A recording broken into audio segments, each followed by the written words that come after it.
The TDA, developing people, improving young lives. There's one great exercise that's a lot of fun where you can lay ties across the floor and play a tune on the piano. And in between the ropes exists the beat, so they would jump over the ties to feel the pulse.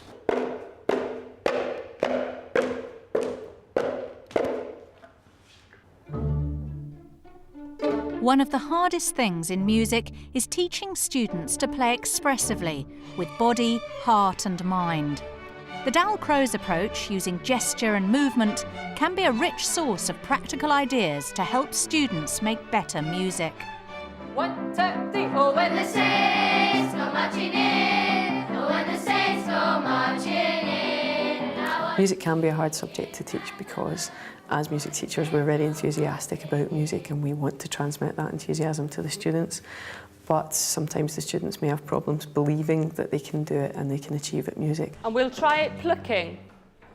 Okay, so it's quite similar to this movement. Thinking back to when I was at school, what I felt was hard for the teacher was to capture the interest of those who are not switched on by music, and also to keep the interest of those who have already been learning an instrument since they were 6 or 7. Music's hard to teach if you don't know very much about it. You need to be a good musician, you need to know how to teach that subject as well, and how to help students or pupils discover it. You're not just telling them things, you're trying to give them an experience. As part of her work at the Royal Northern College of Music, Karen Greenhead teaches Dalcroze Eurythmics to PGCE students. It's an approach to music teaching that harnesses the natural rhythms of body movement.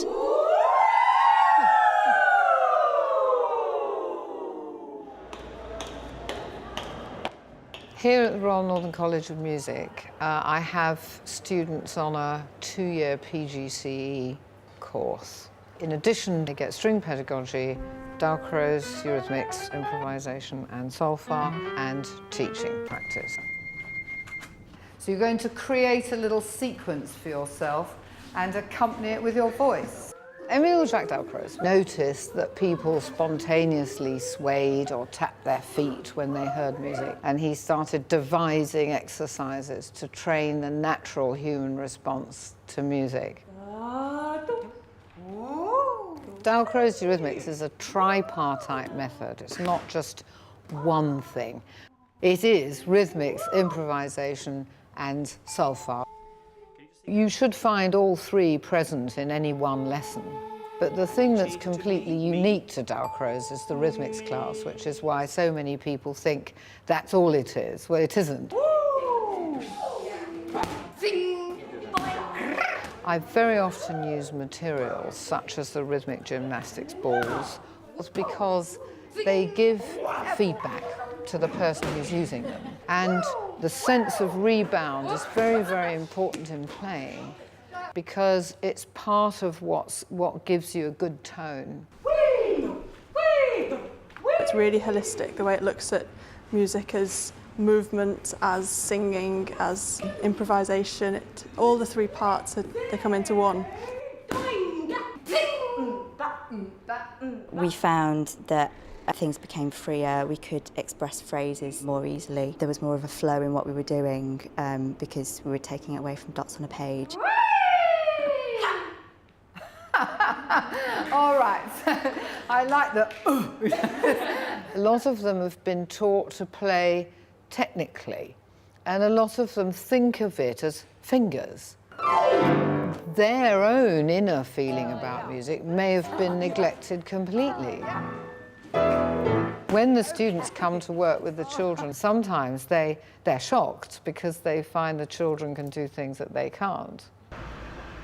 As part of their PGCE course, students go to Chorlton High School to observe children from the Manchester Youth Strings Project taking eurythmics and solfa lessons.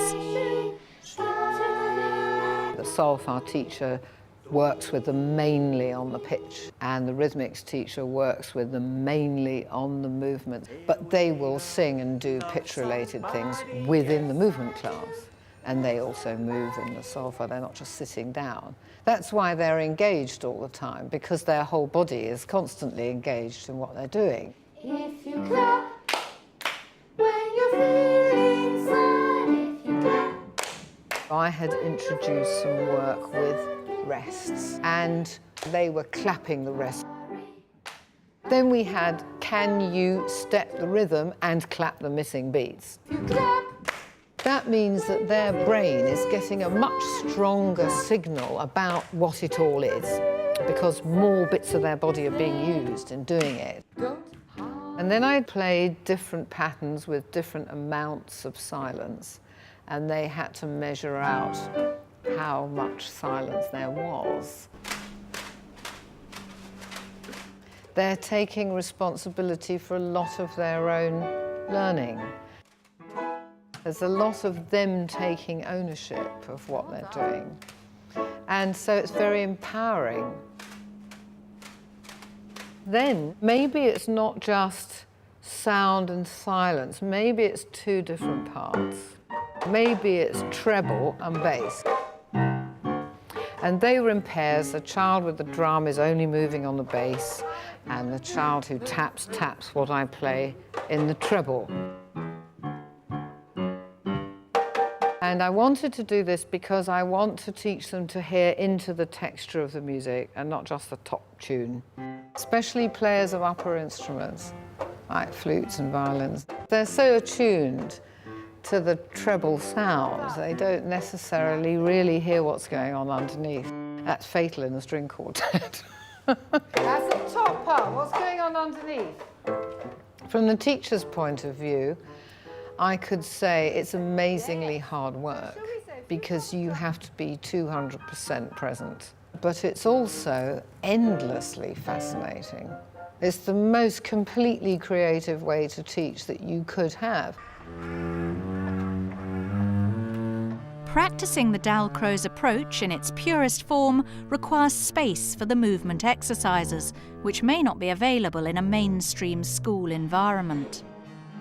Backup and Rawtenstall School has a very positive approach to music and is taking part in National Music Week with many events around the school. Head of Music Joanne Tierney is enthusiastic about Dalcroze, but how she applied it in the classroom. Rather than follow the Dalcroze approach to the letter, I take elements of the things that I studied at college and I incorporate them into the lessons where I can. I would have a beat on in the background, or I would clap the register. Matthew! George!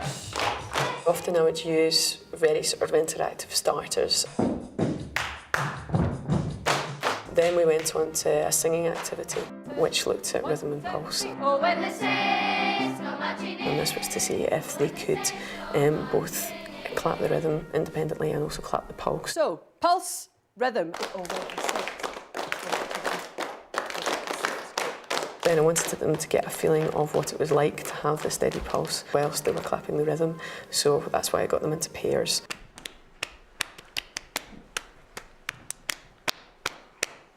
And then I had them reciting note values.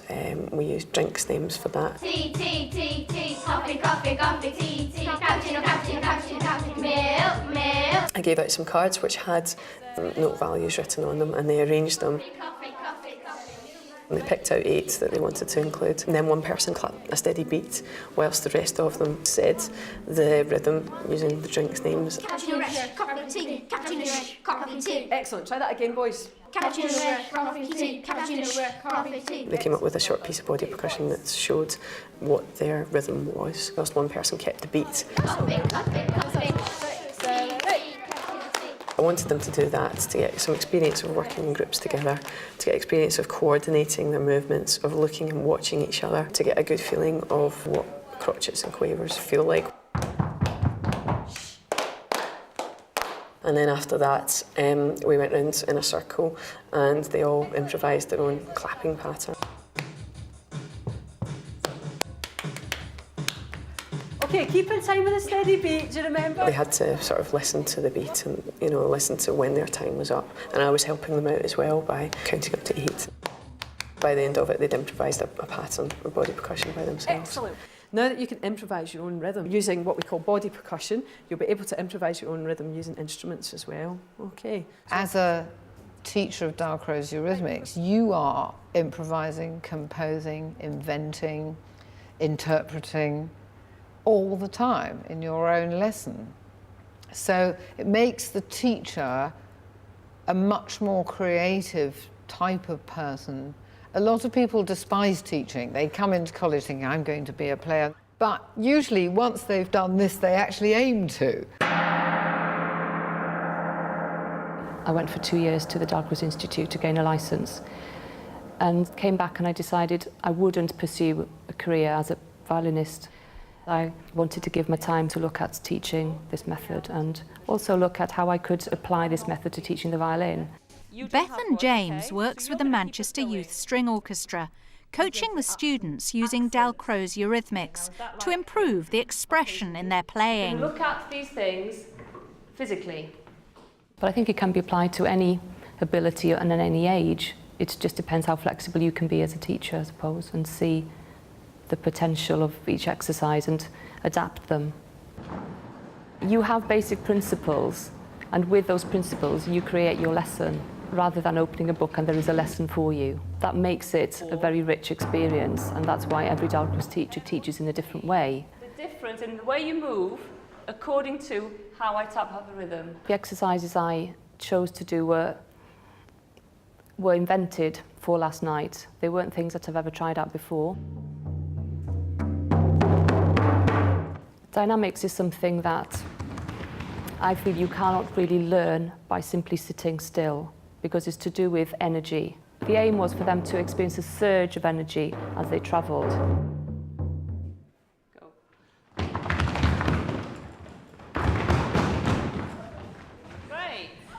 Another musical element that I wanted to work on was the on and the off beat and accents that happens all throughout the piece. I want you to play only the quavers that I've called out. 2 and 5. By using the chopsticks, they weren't just clapping themselves, they had an object by which they had to place it in the correct place at the right time. 1 and 3 and 4. Making them work in pairs made them focus over. a bit more 2 and 5. because they had responsibility to do it right for their partner. Okay. In terms of trying it out with a class, I would just say give it a go. See whether the class enjoys it and see whether you get an enjoyment out of teaching. And through moving, we can all communicate a lot better our feelings about music. So I basically say, if you're sceptical about the method, try it and make time and space to try it in school. Some students may be of the opinion that if they haven't had private lessons on an instrument that they can't do music. So the challenge is to try and to motivate them to say, well, no, you can do that, and here's how you can do this.